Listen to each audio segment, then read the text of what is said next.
अब देखिए देखिए motor boat whose speed is 18 kilometre per hour in still water, ठीक है।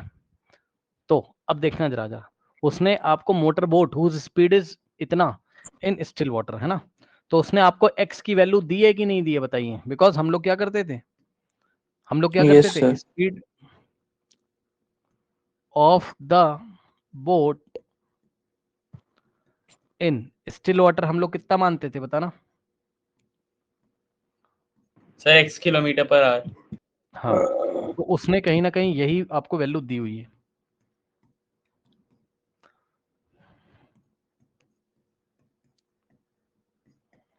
ठीक। अब कह रहा है takes 1 hour more to go up 24 kilometre upstream then to return the downstream to the same spot. मतलब समझो, ये पॉइंट ए है और ये पॉइंट आपका बी है,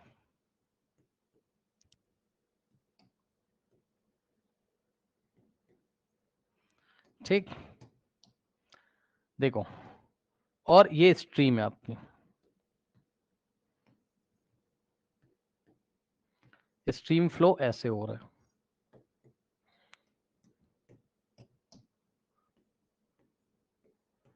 ये डाउन स्ट्रीम का केस होगा और इधर जाएगी तो अप स्ट्रीम का केस होगा। कह रहा motor boat whose speed is this in still water takes 1 hour more to go up, more to go to 24 kilometre upstream then to stream.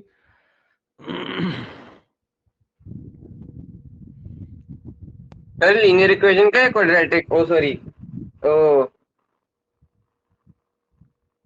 भाई यही तो पढ़ा रहा हूँ, यही तो पढ़ा रहा हूँ कि चाहे वो क्वाड्रेटिक का दे चाहे जैसे अपने आप बनेगा। आप ध्यान दीजिए जरा, मैं पढ़ा क्या रहा हूँ, समझिए जरा, पहले सुनिए तो पूरी बात। उसने बोला कि मोटर जी boat whose speed is this in still water takes 1 hour more to go up, to go 24 kilometre upstream then to return downstream to the same spot.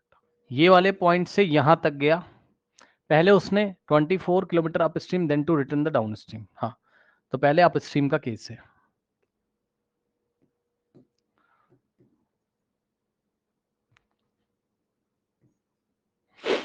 यहां से यहां तक 24 किलोमीटर है।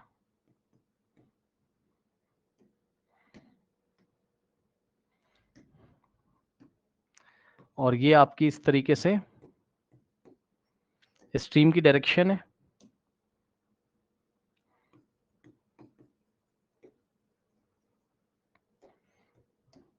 और ये आपका अप स्ट्रीम है इस तरीके से।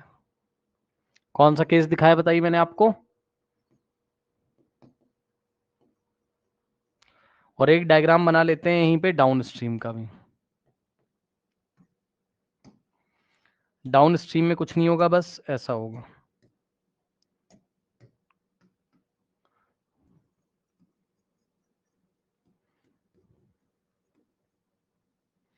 और ये वाला कौन सा है, अप स्ट्रीम। अब जरा ध्यान से चेक करो, उसने क्या बोला है, क्वेश्चन छोड़ो, कह रहा है टू द सेम स्पॉट। मतलब अप स्ट्रीम में यहां से यहां अगर जाता है 20 किलोमीटर 4 किलोमीटर तो वापस इसी पॉइंट पे आता है। मतलब चाहे अप स्ट्रीम का केस हो तब भी डिस्टेंस कितना है, 24 किलोमीटर। और चाहे डाउन स्ट्रीम का केस हो तब भी डिस्टेंस कितना है, चाहे डाउन स्ट्रीम का केस है तब भी डिस्टेंस कितना है, डिस्टेंस सेम है। ये बात किसको नहीं समझ में आई बताओ कि डिस्टेंस सेम है इस बार। क्योंकि जितना जाता है उतना ही वापस आता है, क्योंकि लिखा है ना। अब बीच में क्या लिखा उसको छोड़ो, कह रहा है पढ़ो, कह रहा है कि motor boat whose speed is 18 kilometre per hour in still water takes 1 hour more to go 24 kilometre upstream then to return the downstream to the same spot. मतलब पहले अप स्ट्रीम जाता होगा, फिर लौट कर वापस down stream direction में आता होगा, लेकिन डिस्टेंस सेम है क्योंकि वापस उसी स्पॉट पे आता है। तो पहले बी से ए पे गया अप स्ट्रीम, अब डाउन स्ट्रीम में ए से बी पर वापस आया। अब यहां पर टाइम निकाल लो केस नंबर 1 में, टाइम इन अप स्ट्रीम। हाँ भाई, टाइम का फॉर्मूला क्या होता है बताइए, डिस्टेंस अपॉन स्पीड। क्यों भाई जल्दी से बताओ, टाइम का फॉर्मूला क्या होता है। Yes sir, distance upon speed.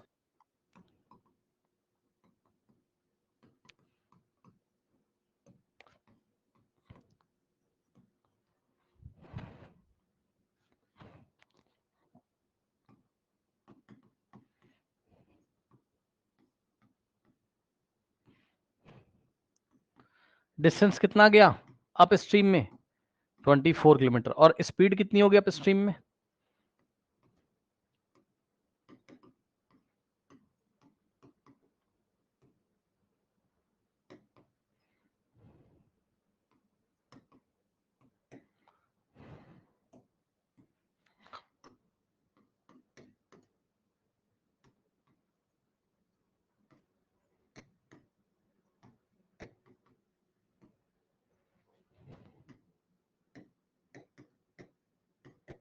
बताओ, उसने क्वेश्चन पूछा था find the speed of the stream, so let the speed of the stream be y kilometre per hour. अब मुझे जरा बताना, क्या मैंने सही लिखा है? Speed of the boat in upstream x minus y होता था, याद है? जहां पर x क्या होता था? x क्या होता था बताओ? Speed of the boat in still water, तो x की value Speed in still water. तो अब x की वैल्यू दी है, इसलिए लीनियर इक्वेशन इसलिए ये 2 वेरिएबल से किस में कन्वर्ट हो गया बताओ? 1 वेरिएबल में। तो वापस आओ, टाइम इन अप स्ट्रीम इस बार कितना हो गया? डिस्टेंस अपॉन स्पीड, तो डिस्टेंस 24 और स्पीड कितना है? 18 माइनस वाई। आया कि नहीं? और ये आर में आ जाएगा। कोई डाउट है इतने में? बताइए। और ठीक इसी तरीके से अब आप डाउन स्ट्रीम में अगर आओगे, so speed of the boat in down stream कितना हो जाएगा? Sir, 18 24 plus upon y. 18, 18 plus y.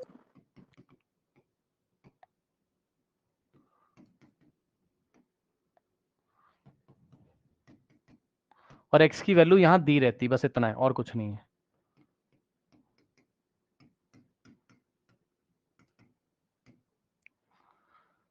तो यहां से टाइम इन डाउन स्ट्रीम निकालोगे तो टाइम का फॉर्मूला डिस्टेंस अपॉन स्पीड, तो डाउन स्ट्रीम में वापस उतना ही डिस्टेंस आया है और स्पीड हो गई 18 प्लस वाई। अब सुनो, उसने आपसे क्या बोला? क्या कह रहा है? कह रहा है कि अब मोटर, अच्छा एक बार बताओ, उसको छोड़ो, उसको छोड़ो, आप बताओ ज्यादा टाइम वो कब लेगी? अप स्ट्रीम में उतने ही डिस्टेंस को ट्रेवल करने में ज्यादा टाइम लेगी या डाउन स्ट्रीम में? Upstream. Sir, upstream में. हाँ, क्यों? क्योंकि अप स्ट्रीम में धीरे धीरे चलती है, तो उतने ही डिस्टेंस को ट्रेवल करने के लिए उसको बहुत टाइम लगेगा। तो पता है क्या किया करो? बड़े वाले टाइम में से छोटे वाले टाइम को माइनस करके टाइम डिफरेंस के इक्वल रख दो। अरे सर क्या कह दिया? सुनो, बड़ा वाला टाइम, अब बताओ ये वाला टाइम बड़ा है या ये वाला टाइम बड़ा है? कौन सा टाइम बड़ा है? सुन लो, जिसका डिनोमिनेटर छोटा होता है वो टाइम बड़ा होता है, क्योंकि न्यूमरेटर सेम है। चेक कर लो। अब जिसको फील नहीं आया जरा फील ले लो पहले। फील, ध्यान से सुनो। अगर 8/2 लिखा हुआ है और 8/4 लिखा हुआ है, ठीक, तो जरा बताना किसका आंसर ज्यादा आएगा इन दोनों में से? 8 न्यूमरेटर upon सेम है, 2. 8/2. ये 4 ज्यादा आएगा, ये मोर वैल्यू आ रही ज्यादा, और 8/4 तो 2 ही आ रहा है, लेस वैल्यू आ रही। तो अगर न्यूमरेटर सेम है तो जिसका डिनोमिनेटर छोटा होता है उसका आंसर बड़ा होता है। ठीक, तो यहां से देख के बताओ, न्यूमरेटर में 24 और न्यूमरेटर में 24, किसका डिनोमिनेटर छोटा है बताओ? 18 माइनस वाई छोटा है या 18 प्लस वाई छोटा है? कौन छोटा Sir, है? 18 minus y. हाँ, जहां माइनस 18 लग रही है minus 18, यस 18 में से कुछ माइनस किया जा रहा है, तो ये डिनोमिनेटर इसका छोटा है, तो इसका डिनोमिनेटर अगर छोटा है तो यही वाला टाइम क्या है? बड़ा टाइम है, लार्जर है, लार्जर वैल्यू है। और ये स्मॉलर टाइम है, और भरोसा नहीं है तो खुद ही सोचो। आप स्ट्रीम में ज्यादा टाइम लगेगा चढ़ने में और डाउन स्ट्रीम में आएगा तो पानी उसको धक्का मारेगा, जल्दी जल्दी जल्दी आ जाएगा वो फटाफट, कम टाइम लगेगा। तो लार्जर में से स्मॉलर वाले को माइनस करना होता है क्वाड्रेटिक इक्वेशन में। लार्जर टाइम कितना है?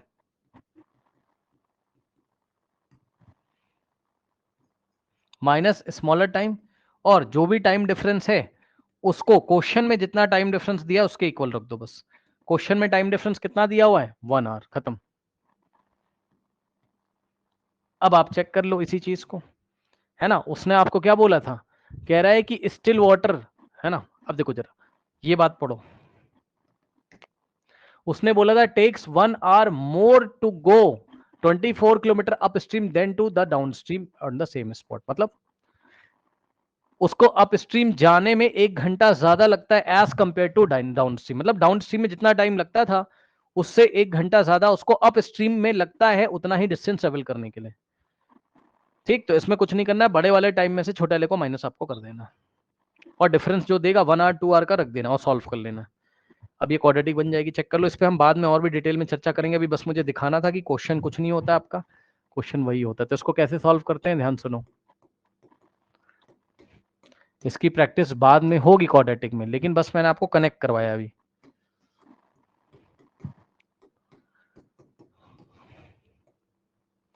सबसे पहला स्टेप होता है ऊपर का नंबर दोनों हमेशा सेम होता है, इसको कॉमन ले लेते हैं। यहां बचेगा 1/18 माइनस वाई, यहां बचेगा 1/18 प्लस वाई, ठीक। और ये जो नंबर यहां मल्टीप्लाई होता है उधर जाके डिवाइड करता है, ठीक। तो ये हो जाएगा 1/18 minus y minus 1/18 plus y is equals to 1/24, समझे। 24 पूरे ब्रैकेट में मल्टीप्लाई, उधर जाके डिवाइड। अब कुछ नहीं करते नेक्स्ट स्टेप में, तो आपको पता ही है, ये इधर आएगा, ये इधर आएगा और नीचे दोनों मल्टीप्लाई। तो यहाँ पर ये ब्रैकेट 1 में मल्टीप्लाई होगा, सो 18 प्लस वाई माइनस ये इस 1 में मल्टीप्लाई होगा तो 18 माइनस वाई अपॉन में नीचे दोनों मल्टीप्लाई हो जाते हैं, 18 माइनस वाई इंटू 18, डॉट का मतलब 18।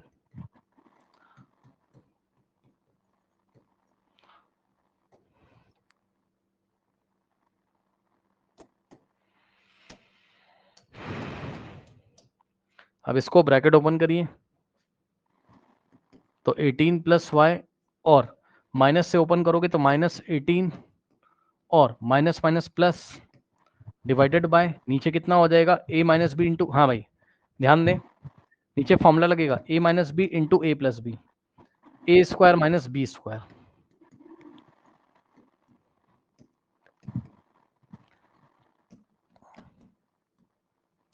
ठीक। 18 से 18 गया, y plus Y 2y upon में कितना होता है 18 का स्क्वायर 324,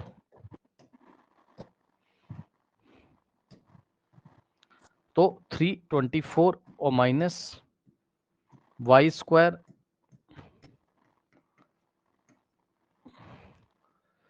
क्रॉस मल्टीप्लीकेशन, तो ये ब्रैकेट पूरा 1 से मल्टीप्लाई होगा तो क्या आ जाएगा यहां से,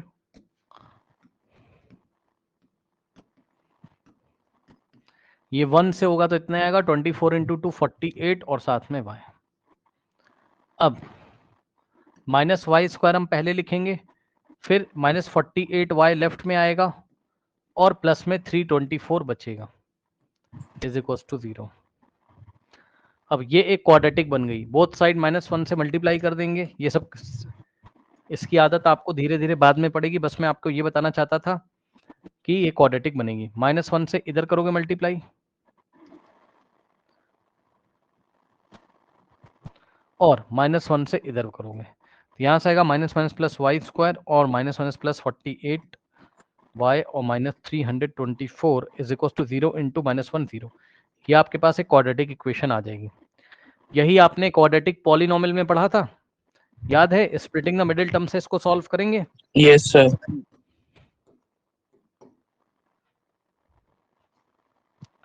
48y माइनस 324,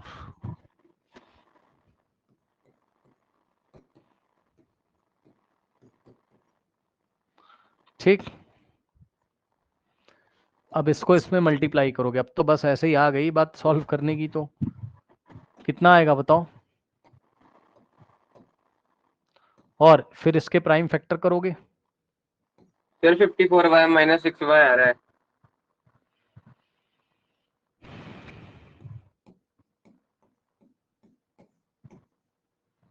इसको मैं डायरेक्ट 3 से करूंगा तो 3 2 जा और 27 है ना, 3 9 जा और 3 3 जा और 3 1 जा। हाँ बताइए आपने किसको किसको लिया है। अच्छा एक बच्चे ने इसको लिया है, देखो पिंक वाले को, इनको और इन दोनों को, सही बात है। 3 3 जा 9, 9 4 जा नहीं, सर 54y माइनस 6y लिया है। एक बच्चे ने इसको लिया है, जरा ध्यान दें। 3 3 जा 9 और 2 3 जा 6 को एक साथ लिया, और पिंक वाले 2 3 3 और 3 को साथ साथ लिया इसने, 2 3 इंटू 3 को साथ साथ लिया, 2 3 जा 6, 3 जा 18, 3 जा 54, और बचे क्या क्या आपके पास, 2 और 3 बच गए। तो 54 माइनस 6, बिल्कुल सही सोचा भाई, वेरी गुड। तो यहां से आएगा आपके पास कितना, वाई स्क्वायर, और 48 को क्या लिखा है इसने, माइनस 54y और प्लस 6y। नहीं सर, नहीं सर, सर प्लस हाँ 54 होगा। प्लस अच्छा 54 सॉरी बाय सॉरी माइनस 6 हुआ है। सॉरी, अब ठीक है क्योंकि प्लस में लाना है और ये माइनस में। इन दोनों में से y कॉमन, y प्लस 54, और इन दोनों में से माइनस 6 कॉमन, तो y plus 54।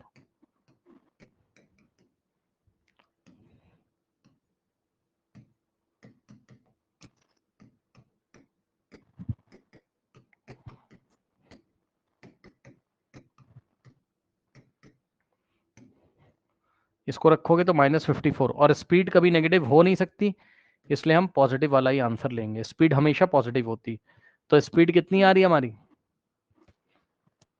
Speed of the stream कितनी आ रही है, 6 किलोमीटर पर आवर, समझे?